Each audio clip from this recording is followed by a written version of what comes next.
Morning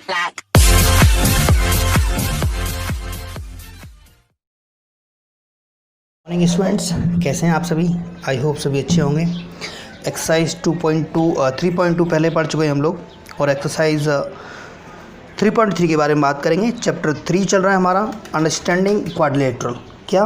understanding quadrilateral. तो कुछ introduction की बात कर लेते हैं और पैरेललोग्राम होता क्या है उसको समझते हैं। तो एक quadrilateral which have equal and parallel side, ध्यान दो, ये इक्वल और पैरेलल होनी चाहिए।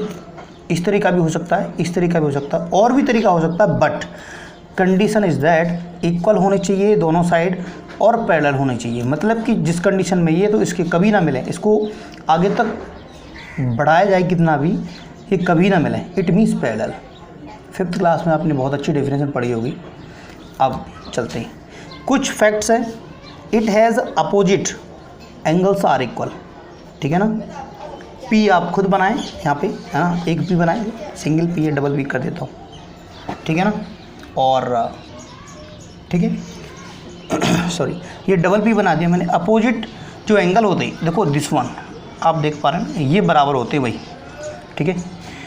साइड भी बराबर होती, ये इसके बराबर है, ये इसके बराबर है। और it has opposite sides are parallel, parallel भी होती हैं भाई, इनकी जो पैरेललोग्राम की तो पैरेलल ही होंगी ना। Next 4th point is very important, जो वर्टिकल अपोजिट एंगल्स होते हैं ना वो इक्वल होंगे। बट यहाँ पर कोई भी वर्टिकल अपोजिट एंगल दिख नहीं रहा बच्चे। वर्टिकल अपोजिट एंगल होते क्या हैं? अगर इसमें डायगोनल मैं ड्रॉ करता हूँ, ध्यान से देखो, ये देखो, तो ये हमारे एंगल है ना, ये एंगल वर्टिकल अपोजिट होते हैं, तो ये इसमें इक्वल होंगे बीच में जब डायगोनल ड्रॉ होंगे हमारे। आप इसको देख पा रहे हैं, एक अल्फा एक बीटा, ध्यान दें, alpha is A B D and beta is B D C. Check करो और ध्यान दो बेटा कि इसकी बात कर रहा हूँ, alpha is A B D and beta is B D C. तब बच्चों कुछ इसको लेकर कुछ फैक्ट है मैं आपको बताने आ रहा हूँ।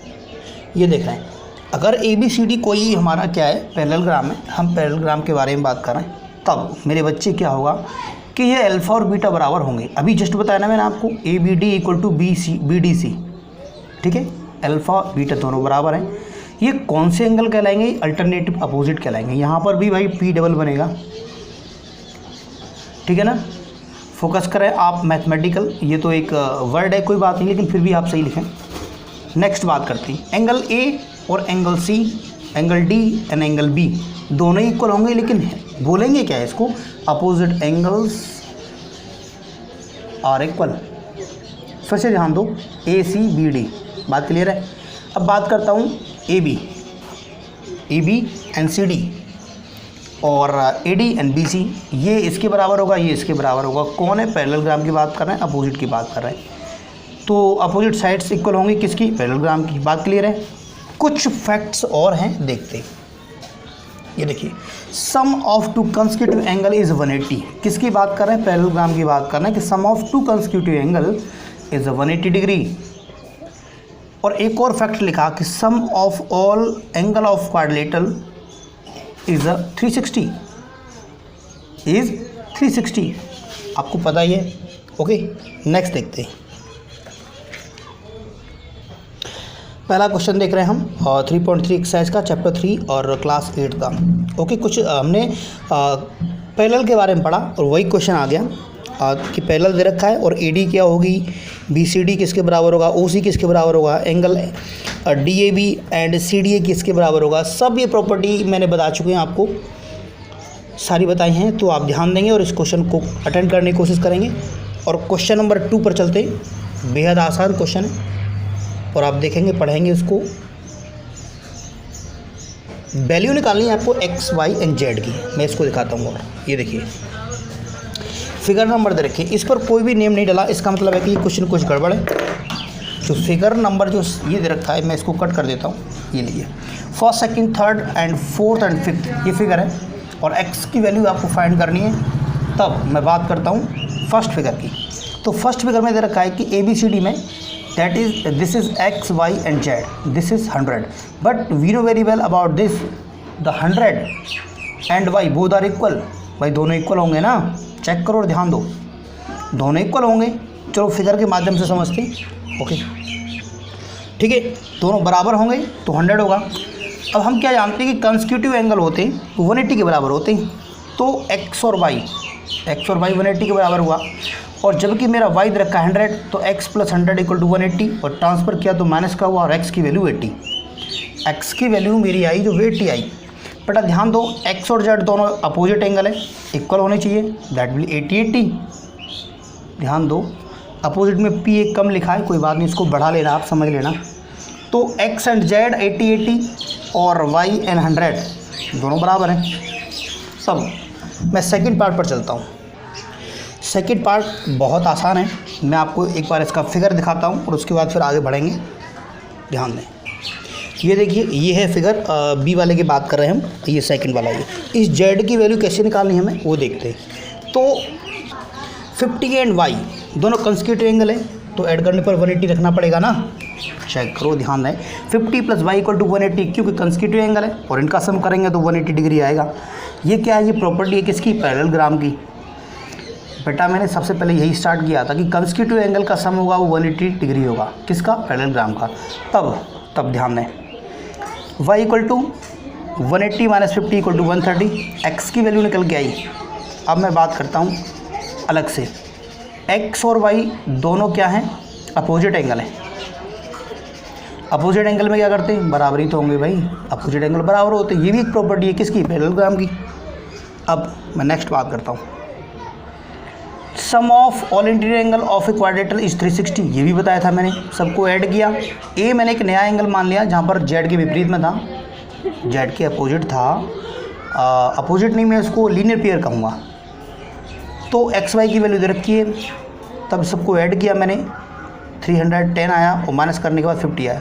ए की वैल्यू 50, और ए और जेड दोनों लीनियर पेयर हैं, A and Z linear pair है, तो 50 + जेड, जो कि ए की वैल्यू आई मेरी, = 180, तो जेड की वैल्यू आ गई 130। जेड की ही वैल्यू मुझे निकालनी थी। आई होप ये बात क्लियर हुई होगी और आपकी समझ में आई होगी। तो मैं आगे बढ़ता हूँ, और नंबर 3 एंड 4 दोनों इजी क्वेश्चन है, वीडियो को पॉज करके आप नोट कर लें और इसको कोशिश करें कि ये सॉल्व हो जाए, और हो जाएंगे, बहुत ही इजी क्वेश्चन है। अब मैं क्वेश्चन नंबर 5 की तरफ बढ़ता हूँ, जो कि बहुत आसान है, एक बार पढ़ते फिर उसको सॉल्व करते हैं। क्वेश्चन नंबर 5 दे रखा है, और जो एडजेसेंट है मैं उसको कंसेक्यूटिव बोलता हूँ, तो उनके जो एंगल का रेशियो दे रखा है वो 3:2 दे रखा है, और मुझे पता है sum of 2 adjacent angle of a parallelogram is 180 degree. तब मेरे बच्चे मैंने फिगर बना के समझाना चाहा आपको, तो 3x + 2x = 180 डिग्री, 3x और 2x 5x होते हैं 180 डिग्री, और x की वैल्यू निकालना चाहा तो 36 आएगा, 36 5 जब 180 होते हैं ना। अब मैंने क्या किया, x की वैल्यू मिल गई, तो पहला एक एंगल था 2x, तो 36 × 2 72, और 3x था 36 × 3 = 108। मुझे चेक करना पड़े तो मैं इसको ऐड करता हूँ तो 180 हो जाएगा ना। हाँ भाई 180 हो रहा है। इट मीन्स जो हमारी A और C हैं वो 108 हैं, और B और D हैं वो 70 डिग्री है। तब A और C दोनों की वैल्यू 108 होगी, और B और D दोनों की वैल्यू 72 होगी, आप देख पा रहे हैं। अब इसके बाद क्वेश्चन नंबर 6 एक बार देख लेते हैं, इजी क्वेश्चन है। वीडियो को पॉज करो, क्वेश्चन को नोट करो, और 2 बार पढ़ो, समझ में आएगा, आराम से सॉल्व कर दो। क्वेश्चन नंबर 7 की तरफ बढ़ते हैं। अगर मैं क्वेश्चन नंबर 7 की बात करूं तो एडजेसेंट फिगर दे रखे है ना, HOPW इज़ अ पैरेललोग्राम, और फिर मुझे XYZ की वैल्यू निकाल देनी है, और प्रॉपर्टी को बताना है मुझे क्या है। फिर मैं देखता हूं कि अगर मैं इस फिगर को देखूं तो HOP या POH और 70 दोनों लीनियर पेयर हैं, तो इन दोनों को ऐड करने के बाद 180 आएगा। 70 को ट्रांसफ़र किया तो क्या आएगा, 110, क्या HOP 110। ध्यान दो, ये वाला एंगल 110 आया बेटा। अब मैं ये बताता हूँ आपको कि जब ये 110 आए तो x और ये दोनों अपोजिट एंगल हैं, और किसी भी पैरेलल के अपोजिट एंगल बराबर होते हैं, तो E एंगल भी ना, हमारा एंगल E भी क्या होगा, 110 होगा, ठीक है। और E और H कंसेक्यूटिव एंगल है, एडजेसेंट एंगल है, 180 होगा। E + H = 180 degree. E मेरा दे रखा है 110, और H की वैल्यू निकालनी है, तो ट्रांसफ़र किया तो कितना आया, ध्यान दो 70। 110 को जब मैं ट्रांसफ़र करूँगा तो मेरे को कितना आएगा, 70, लेकिन कंडीशन यहाँ पे देखें, एच की वैल्यू दे रखी है 40 + जेड, यहाँ पे देखो ये रहा, तो मैंने ये भी लगा दी, तो ये होगा 150 और 150 को ट्रांसफ़र किया तो जेड की वैल्यू आ गई 30, और ये मुझे फाइंड करना था। अगर मैं पी की वैल्यू फाइंड करता हूँ तो तब ध्यान दें आप लोग कि h = क्या है, h = 70 हो गया, क्योंकि z + 30, ये 30 था, ये 40 था, 70, तो p भी 70 होगा ना, p भी 70 होगा। इस तरीके से हमने वैल्यू निकाली। क्वेश्चन नंबर 8 बहुत आसान है, क्वेश्चन नंबर 9 बहुत आसान है। आप दोनों क्वेश्चन देख लेंगे एक बार और फिर ट्राई करें। क्वेश्चन नंबर 8 एक बार देख लें, आप वीडियो को पॉज करके नोट कर लें। आसान है क्योंकि दोनों साइड बराबर होती है, एक दूसरे के बराबर रखेंगे, x और y की वैल्यू निकल जाएंगी। डायगोनल्स इक्वल होती हैं, दोनों को बराबर रखेंगे तो भी आप निकल जाएगा। लेकिन पैरेललोग्राम में कह नहीं सकते, इक्वल भी हो सकती है और नहीं भी, है ना, होती है ना, ये आप खुद बताएंगे डायगोनल्स इक्वल होते हैं कि नहीं होते, और फिर आप चेक करेंगे। क्वेश्चन नंबर 9 एक बार पढ़ लो, उसके बाद फिर रिस्क दे रखा है, रिस्क लेना नहीं है, बाकी रिस्क को निकालना है और वैल्यू निकालनी है एक्स की। एक बार इस क्वेश्चन को देख लेते हैं, इंपॉर्टेंट क्वेश्चन है, तो फिर क्वेश्चन में आगे बढ़ते हैं। ध्यान दें बच्चों, आंसर की तरफ बढ़ रहे हैं और आंसर क्या कहता है देखते हैं कि अगर मैं ई और एल की बात करता हूँ, इधर मैंने बात की के एंड आर की, आप देख पा रहे हैं के और आर कहाँ है, के एंड आर ये है, के एंड आर ये है, मुझे एडजस्टेंट एंगल लग रहा है क्योंकि अगर मैंने ये ड्रॉ करके एक पैरेललोग्राम बनाया तो ये मुझे 60 मिल जाएगा, क्योंकि दोनों 180 के बराबर होंगे। तो k + r = 180 डिग्री क्यों है, मैं आपको बता रहा हूँ, क्योंकि ये दोनों एंगल हैं हमारे एडजस्टेंट एंगल हैं, और किसी भी पैरेललोग्राम के एडजस्टेंट एंगल होते हैं उनका सम 180 डिग्री होता है। तब मेरे बच्चे 120, क्योंकि दे रखा है k की वैल्यू + r = 180, r की वैल्यू फाइंड हुई तो 60।